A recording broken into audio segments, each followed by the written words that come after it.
na kamamanghang katamaran na uwi sa magandang kapalaran. Ito ay isang kwento patungkol sa isang taong naniniwala na hindi sapat ang kasipagan para ang hinaharap ay gumaan. Ating alamin sa kwento na ito kung ano ba ang kanyang mabisang pamamaraan para ang kahinaan ay kanyang malabanan. Kasama na rin ng aral na matututunan mo sa kahalagahan ng pagtitiwala at pagkakaisa. Isang bagong branch ng popular na restaurant ang magbubukas pa lamang ngayon. Matapos ng ribbon cutting ng alkalde at ng may-ari na si Ginoong Barameda, ito ang binanggit ni Aling Rosing, isang buko juice vendor na nagbabanat ng buto malapit sa nasabing lugar.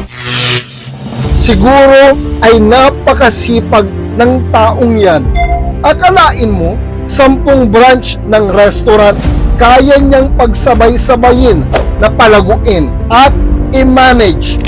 Nakakatulog pa kaya yan? Nagtapos ngayong araw bilang magna cum laude si Nicanor Barameda. Ito ay sa kursong Business Administration. Hindi nakapagtataka ang karangalan na binigay nito sa kanyang pamilya, lalong-lalo na sa kanyang mga magulang, parehong magsasaka sa kanilang lugar. Bukod sa pagiging likas na matalino, si Canor kasi ay sadyang napakasipag na estudyante. Nagpapakahirap at nagpapakapagod ito para makamit ang pangarap na gusto niyang masungkit. Dahil sa natapos na kurso ni Canor, mataas na kumpiyansa at kasipagan ay napagdesisyonan nito na magpatayo na ng isang negosyo. Nag-operate ito ng isang restaurant dahil sa kawalan nito ng tiwala sa ibang tao na baka lokohin o nakawan lang siya ay mga piling kamag-anak at kaibigan niya lamang ang naging kasamahan niya sa nasabing negosyo. Naging maganda ang takbo nito sa kanilang mga unang linggo at buwan. Kalaunay, parami na ng parami ang customer. Parami din ng parami ang trabaho, ang stress at ang obligasyon ni Canor. Canor, baka pwede na tayong magdagdag. Madami ng customer.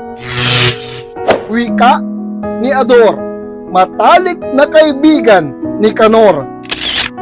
Huwag na muna, baka kasi isang kawatan lang ang makuha natin at ikalubog pa ng negosyo. Mahirap ang magtiwala sa ngayon. Di bale, tutulungan ko na lang kayo at hayaan mo dodoblehin ko ang sipag para ma-accommodate natin ang mga customer. Nagpatuloy ang ganitong sakripisyo ng bawat isa ng ilang buwan. Paglaon ng mahabang panahon sa hindi inaasahan ni Canor, ang kanyang mga tauhan ay unti-unti nang nagsasawa, nauumay at bumibigay dahil sa kapaguran. Hindi na ito kinakaya ng kanilang mga katawan. Naging dahilan para hindi na sila magtagal pa. Isa-isa silang nagbitiw at iniwan si Canor. Pasensya ka na pare ah. Kailangan ko nang mag-resign dahil sa lagi tayong OT sa trabaho. Gabi-gabi na rin kaming nag-aaway ni Mrs. Akala ata ng kumari mo nang bababae na ako. At parang hindi na rin kakayanin ng katawan ko ang madibdibang trabaho. Wika ni Ador. Nawalan ng tauhan at kasamahan si Canor. Sa pangyayaring ito ay hindi niya na kinayang mag-isa. Nagsara na ang kanyang negosyo. Hindi siguro ako itinadhana para dito. Sadyang napakahirap nito at nakakasawa ang pagod. Hindi ko kakayanin. Sumuko na sa pagnenegosyo si Canor. Naging permanente na itong empleyado sa isang government agency sa syudad matapos.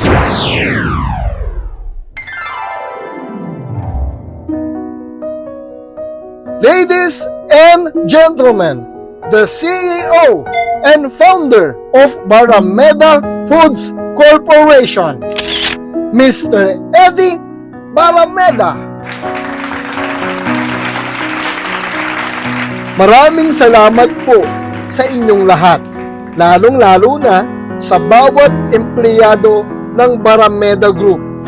Wala ako dito ngayon kung wala kayo. Mr. Barameda, ano po ba ang lihim kung bakit napakabilis ang pag-asenso at paglago ng kumpanya na inyong binuo? Nagtatakang wika ng alkalde. Ito po ay dahil sa kakarampot na kasipagan, matayog na pangarap at napakaraming katamaran. Katakatakang sagot ng CEO. Paano kaya nangyari yun? Si Eddie ay kabaliktaran ng kanyang kuya Canor. Napakatamad kasi nito sa gawaing bahay, lalong-lalo na sa kanyang pag-aaral. Matapos malugi ang kanyang kuya Canor at dahil sa wala na rin siyang kagana-gana na magpatuloy pa sa pag-aaral, ay nakiusap na siya na lang ang magtuloy ng nagsarang negosyo na nasimulan ng kanyang nakatatandang kapatid. Matapos pahintulutan ay tuwang-tuwa itong si Eddie. Lingid kasi sa kaalaman ng kanyang mga magulang, ay matagal na din itong pangarap ng kanilang bunsong anak, ang maging isang negosyante, umasenso, makapagbigay ng trabaho at makatulong sa mga empleyado. Sa mga unang araw ng pagsisimula ni Eddie, nabigla ito sa dami ng dapat na gawin. Dahil sa kanyang katamaran, ay hindi siya makatagal sa nakakapagod na trabaho. Ngunit dahil sa likas na maabilidad at madiskarte, ay hindi niya hinayaan na lumubog ang kanyang mga pangarap. Naglaan siya ng kaunting panahon, kinausap at kinumbinsi niya ang mga ilang kaibigan, kamag-anak at mga ibang kilalang investor sa lugar para maponduhan siya at mapalaki palalo ang restaurant. Sa kanyang nakamamanghang talento sa pakikipag-usap at sa magandang layunin na rin ng kanyang negosyo, ay nagtagumpay siya sa planong ito. Ang investment na ito ang ginamit niya para makapag-hire ng mga matatalinong college graduate at may mahabang experience para i-manage ito. Hindi kasi siya makatagal sa pagbabanat ng buto. Matapos ay naging madali at paisi-isi na lang ulit ang buhay niya sa kanyang opisina. Tinatrabaho at pinoproblema na kasi ng iba ang dapat na para sa kanya. Pagkalipas ng ilang linggo, ay humanap siya ng mga taong pwede niyang maging business partner at mga negosyanteng magiging kasangga niya sa hirap at ginhawa. I need to learn to swim with the sharks. Sa mga investment na kanyang natanggap, ideas at suporta ng kanyang mga business partners at sa pamamagitan ng mga well-versed at matatalinong managers nito, naging madali ang buhay ni Eddie. Dahil sa marami na siyang oras, hindi stressed at wala halos ginagawa, ay lagi na itong nakakaisip ng mga napaka-importanting mga bagay tulad ng mga sistema at work smart strategies para maiwasang magloko at lumaki ang ulo ng bawat empleyado. Pinaramdam niya sa bawat isa ang kanyang pagpapahalaga, pagtitiwala at pagmamahal sa kanila. Pinagbuklod sila ng isang layunin at pagkakaisa. Naramdaman ito ng bawat empleyado na bagamat hindi direktang tumutulong ang kanilang CEO at lagi lang nakaupo, ay ramdam naman nila ang kanilang kahalagahan at presensya. Ginaganahan at naging masaya ang bawat isa, kaya ang bawat customer ay kanilang napapaligaya at natutuwa. Napalaki ng napalaki ang kumpanya.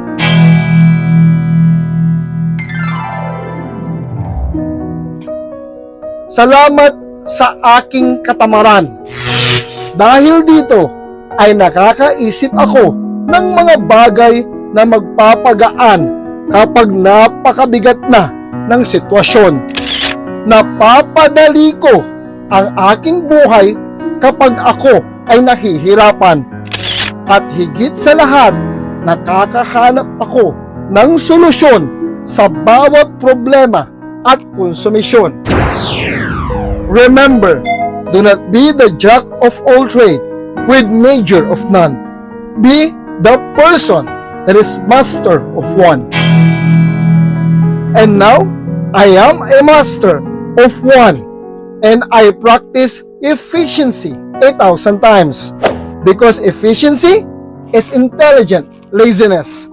Mga kaasenso, ang buhay ay parang isang leon, isang kinakatakutang predator na umaabot sa 21 na oras kada araw sa pagtulog at pagpapahinga.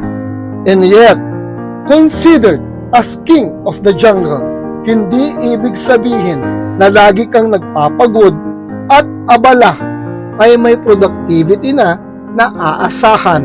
Productivity isn't about being a workhorse and keeping busy all the time. It's more about priorities, preparation, and protecting your time.